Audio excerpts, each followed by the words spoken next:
Warmly welcome है दोस्तों आप सभी लोगों का आईएफएस की इस शानदार प्लेटफॉर्म के ऊपर। और हम बात कर रहे हैं टॉपर टॉक स्वीट पीजी 2025 में।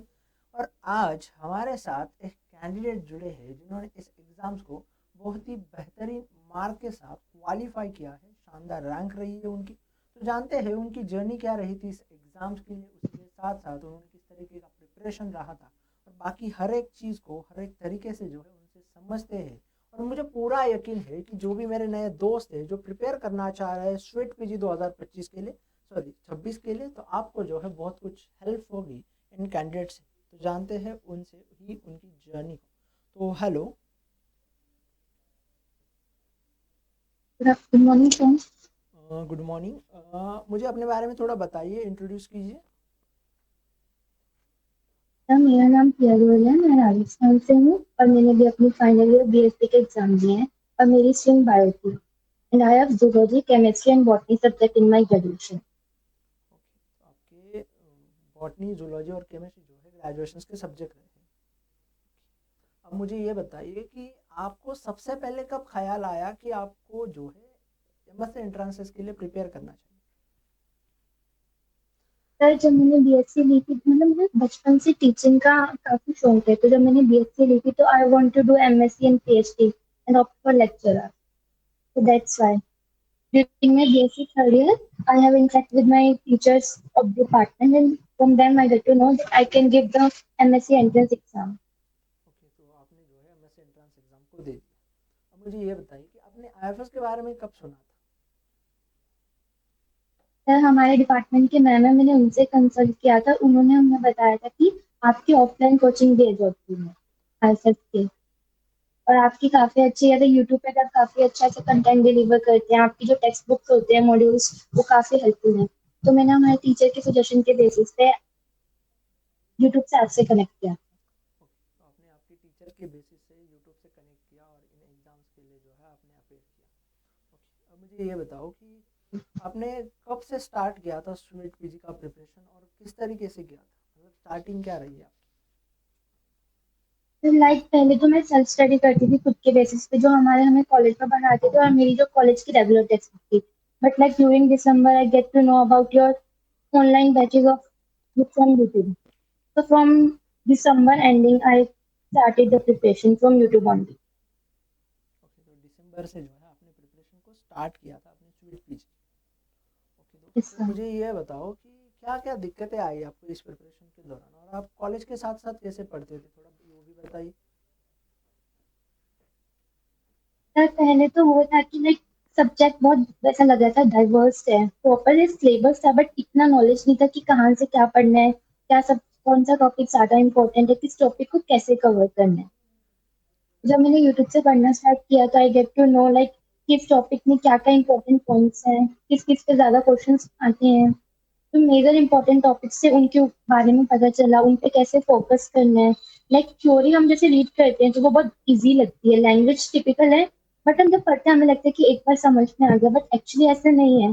जूलॉजी और लाइफ साइंस में हमें उनका बेसिक कोर कंसेप्ट पता होना चाहिए, तो यूट्यूब से मुझे काफी मेरे कोर कंसेप्ट क्लियर करने में हेल्प हुई। लाइक जब मैं खुद बेसिक पढ़ती थी तो मुझे लगता था कि हाँ मैंने पढ़ ली, टेक्स्ट बुक से पढ़ ली, कुछ एक्स्ट्रा बुक से पढ़ ली, एडिशनल बुक से तो समझ आ गया, बट एक्चुअली नहीं है कि वो टॉपिक कनेक्ट करना नहीं आ रहा था। तो यूट्यूब से मुझे काफी टॉपिक्स इंटरलिंक समझ आए कि इस टॉपिक का दूसरे चैप्टर के टॉपिक से कैसे कनेक्शन है, तो वो काफी क्लैरिटी मिली उस चीज में। ओके, तो वहाँ से जो है आपको बहुत क्लैरिटी मिली। अब मुझे ये बताओ कि आपने टाइम मैनेज कैसे किया एग्जाम हॉल में।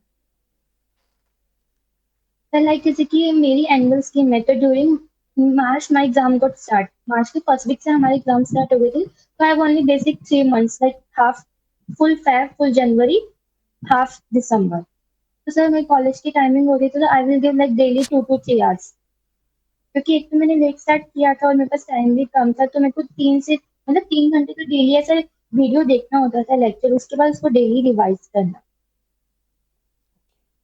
तो मुझे ये बताओ कि एग्जाम हॉल में अपने मतलब जो इतना अच्छा स्कोर आपने हासिल किया है, तो उसकी एग्जाम हॉल की स्ट्रैटेजी क्या रही थी आपकी। जी सर, क्या आपकी वॉइस? मैं ऐसा कह रहा था कि आपकी एग्जाम हॉल की स्ट्रैटेजी क्या रही थी, मतलब मतलब आपने किस तरीके से क्वेश्चन सॉल्व किए एग्जाम हॉल में? सर एग्जाम हॉल में तो सर लाइक जो पहले मेरे बेसिक था कि जो जो कंसेप्ट मुझे आता है बेसिकली मैं वो करूँगी, जैसे मैच द फॉलोइंग इजी होते हैं, जो डायरेक्ट क्वेश्चंस हुए, like more than one correct वाले, या जो असर्शन रीजन थे वो मैंने एक बार छोड़ दिया था। जो बिल्कुल डायरेक्ट मैच द फॉलोइंग्स थे उन पे मैंने ज्यादा फोकस किया, तो सबसे पहले मैंने वो अटेम्प्ट किए। और जो क्वेश्चन मुझे क्लिक नहीं हो रहा है एट द मोमेंट वो मैंने उनको एक बार छोड़ दिया, उस पर टाइम वेस्ट नहीं किया ज्यादा। तो जो मुझे क्लिक हो रहे थे फटाफट फिर मैंने वो किया और मैंने एंडिंग में आराम से असर्शन रीजन किए, क्योंकि असर्शन रीजन 10 to 15 क्वेश्चन होते हैं, अगर मैं स्टार्टिंग में करती तो मे भी मैं कंफ्यूज हो सकती। तो अपना कॉन्फिडेंस बिल्ड करने के लिए पहले मैंने मैच द फॉलोइंग और बेसिक स्टेटमेंट वाइज क्वेश्चन किए, फिर एंडिंग में I just attempted assertion. Okay. अब जो भी नए दोस्त हैं, जो बच्चे हैं, उनके लिए क्या सलाह देना चाहोगे कि उन्होंने किस तरीके से पढ़ाई करनी चाहिए इस एग्जाम्स के? तो मैं उनको यही बोलूंगी लाइक कॉलेज के साथ अगर हमें लगता है कि एमएससी एंट्रेंस इजी है, इजी नहीं है कि ये हमारे पूरे कोर कंसेप्ट के ऊपर बेस्ड है। अगर हम ज्यादा बुक्स की तरफ भागेंगे कि हम यहाँ से भी पढ़ लें वहां से पढ़ लें तो एट द रेस हम कंफ्यूज हो जाएंगे, तो हमें पहले हमारा कोर कंसेप्ट क्लियर करना बहुत जरूरी है। उसके लिए हमें और साथ साथ हमें जो कॉलेज में पढ़ाते हैं या जो भी हम किसकी फैकल्टी से हम पढ़ रहे हैं अपना यूट्यूब से तो कोई भी ऑनलाइन कोचिंग से उसका हमें डेली क्लासेस लेना बहुत जरूरी है। अगर हम रेगुलरली रखेंगे, कंपल्सरी नहीं है कि हम बहुत घंटे पढ़ें, पर हमें डेली 1-2 घंटे देना पड़ेगा अपनी स्टडी को। अगर हम डेली डेली देंगे तो एंडिंग में हमारे पास इतना क्लियर प्रेशर नहीं रहेगा कि हमारा कंसेप्ट क्लियर नहीं है, हमें ये भी पढ़ना है हमें वो भी पढ़ना है। और सबसे इम्पोर्टेंट, अगर हम सिर्फ थ्योरी समझते रहेंगे रीड करते रहेंगे पर हमें क्वेश्चन से प्रैक्टिस करनी चाहिए, क्योंकि क्वेश्चन प्रैक्टिस से ही हमें समझ आएगा कि जो हमने कंसेप्ट पढ़ा है हम उस कंसेप्ट को कैसे लगा सकते हैं इस क्वेश्चन पे, और ये क्वेश्चन कैसे दूसरे कंसेप्ट से भी कंबाइंड है। तो क्वेश्चन प्रैक्टिस काफी जरूरी है। बहुत सही, बहुत अच्छे तरीके से आपने बताया। तो thank you so much for sharing your experience and your journey with us. Thank you once again. Thank you sir.